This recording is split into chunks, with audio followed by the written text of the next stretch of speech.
Folge der Linie. You see, the line knows where the story is. It's over in this direction. Onward, Stanley, to destiny. Though, here's a thought. Wouldn't wherever we end up be our destination, even if there's no story there? Or to put it another way, is the story of no destination still a story?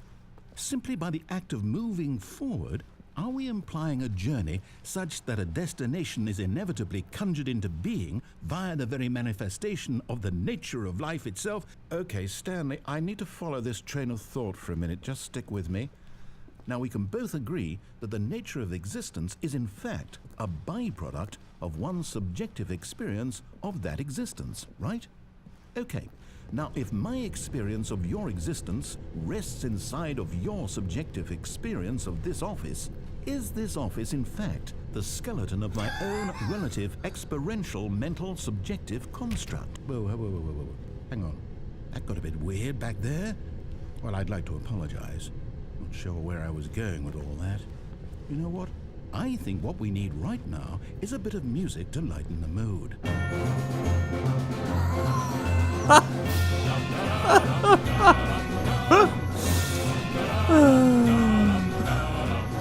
What the hell?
Cut the music, go back and look at that fern. Wait, what? We're back at the office? No. What the? No. Line, you do know we're looking for the Stanley Parable, right? The story? Is any of this ringing a bell? What the hell? Okay. Oh, no, not again. Line, how could you have done this to us? After we trusted you, after everything we've been through, you... Well, I can't take this anymore. To hell with it. Restart. Jetzt geht's wieder von vorne los. Wollt ihr mich... Stanley, I say forget the adventure line. What's it ever done for us? We're intelligent people, right? Why can't we make up our own story? Something exciting, daring, mysterious. Ooh, this all sounds perfectly doable. Why don't we simply start wandering in, well, I don't know. How about this direction? Now, yes, this is exciting. Just me and Stanley forging a new path, a new story. Well, it could be anything. What do you want our story to be? Go wild. Use your imagination. Whatever it might be, Stanley, I'm ready for it. Was zum Geier? Oh, no, not you again. Stanley, I'd also like to veto the line from having any role in our awesome new story. No lines or monitor rooms. Just don't acknowledge it, and we should be fine.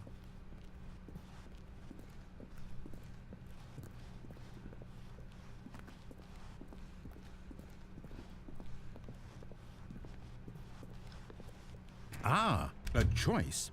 We get to make a decision. From here, the story is in our control. How important we mustn't squander the opportunity. In fact, I believe I need a minute to think here. Just walk in circles for a minute. Okay, so I know that each door has to lead somewhere, which means that somewhere, the place where we're trying to go, there must be a reverse door that leads here. And that in turn means that our destination corresponds with the counter-inverted reverse door's origin. So starting from the right, let us ask, will taking the right door lead us to where we're going?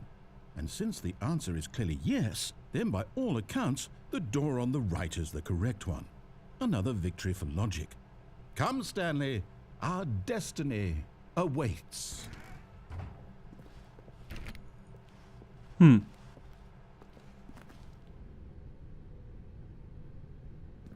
Oh, hold up, what's this? The confusion ending. You're telling me that's what this is? It's all one giant ending? And we're supposed to restart the game, what, eight times? That's really how all this goes? It's all determined? So now, according to the schedule, I restart again. Then what? Am I just supposed to forget? Well, what if I don't want to forget? My mind goes blank simply because it's written here on this thing, wall. Well, who consulted me? Why don't I get to decide? Why don't I get a say in all of this? Is it really? No, it can't be. I don't want it to be. I don't want the game to keep restarting. I don't want to forget what's going on. I don't want to be trapped like this. I won't restart the game. I won't do it. I won't do it. I won't do it. Stop. Was zum? Stopped? Does that mean, did we do it? Did we break the cycle? The, whatever it is that made this schedule? How would we even know? Will someone come for us? Will something happen? So, okay. I guess now we just wait. You know, I suppose in some way that this is a kind of story, wouldn't you agree? I'm not quite sure if we're in the destination or the journey, though they're always saying that life is about the journey and not the destination. So I hope that's where we are right now. We'll find out, won't we? Eventually. Well, in the meantime... Ja, bin ich mal gespannt.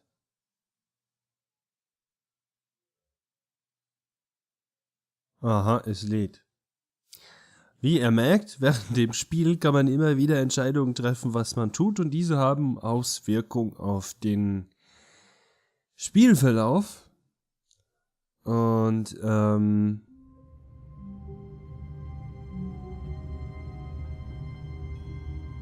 ja. All of his co-workers were gone. What could it mean? Stanley decided to go to the meeting room. Perhaps he had simply missed a memo.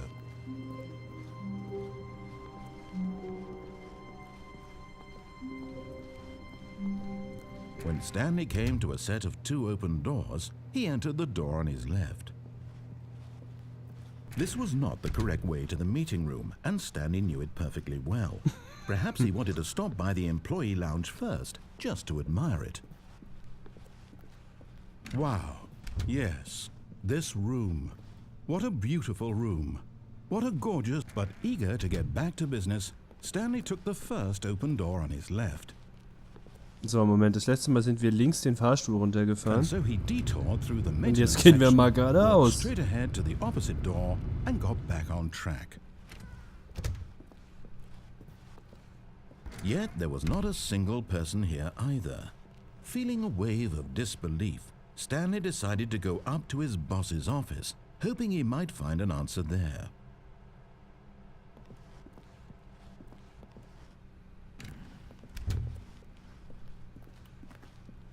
Coming to a staircase, Stanley walked upstairs to his boss's office.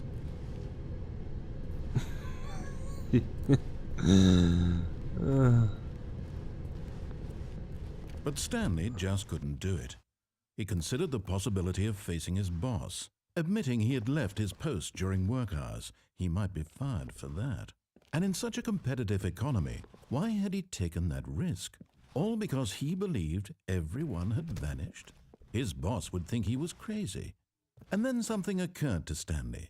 Maybe, he thought to himself, maybe I am crazy. All of my co-workers blinking mysteriously out of existence in a single moment for no reason at all? None of it made any logical sense. And as Stanley pondered this, he began to make other strange observations. For example, why couldn't he see his feet when he looked down? Why did doors close automatically behind him wherever he went? And for that matter, these rooms were starting to look pretty familiar. Were they simply repeating? No, Stanley said to himself, this is all too strange. This can't be real. And at last, he came to the conclusion that had been on the tip of his tongue. He just hadn't found the words for it. "I'm dreaming!" he yelled. "This is all a dream." Oh, what a relief Stanley felt to have finally found an answer, an explanation. His co-workers weren't actually gone. He wasn't going to lose his job. He wasn't crazy after all. And he thought to himself, I suppose I'll wake up soon. I'll have to go back to my boring real-life job pushing buttons. I may as well enjoy this while I'm still lucid. So he imagined himself flying and began to gently float above the ground. Then he imagined himself soaring through space on a magical starfield, and it too appeared. It was so much fun, and Stanley marveled that he had still not woken up. How was he remaining so lucid? And then perhaps the strangest question of them all entered Stanley's head. One he was amazed he hadn't asked himself sooner. Why is there a voice in my head dictating everything that I'm doing and thinking? Now the voice was describing itself being considered by Stanley, who found it particularly strange.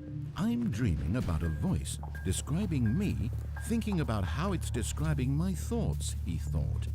And while he thought it all very odd and wondered if this voice spoke to all people in their dreams, the truth was that, of course, this was not a dream. How could it be? Was Stanley simply deceiving himself, believing that if he's asleep, he doesn't have to take responsibility for himself? Stanley is as awake right now as he's ever been in his life. Now, hearing the voice speak these words was quite a shock to Stanley. After all, he knew for certain, beyond a doubt, that this was in fact a dream. Did the voice not see him float and make the magical stars just a moment ago? How else would the voice explain all that? This voice was a part of himself too. Surely, if he could just... He would prove it. He would prove that he was in control, that this was a dream. So he closed his eyes gently, and he invited himself to wake up. He felt the cool weight of the blanket on his skin, the press of the mattress on his back, the fresh air of a world outside this one. Let me wake up, he thought to himself. I'm through with this dream. I wish it to be over. Let me go back to my job. Let me continue pushing the buttons. Please, it's all I want. I want my apartment and my wife and my job. All I want is my life exactly the way it's always been. My life is normal. I am normal. Everything will be fine. I am okay. Restart? Oh. Stanley began screaming. Please, someone wake me up. My name is Stanley. I have a boss. I have an office. I am real. Please, just someone tell me I am real. I must be real. I must be. Can anyone hear my voice? Who am I? Who am I? And everything went black.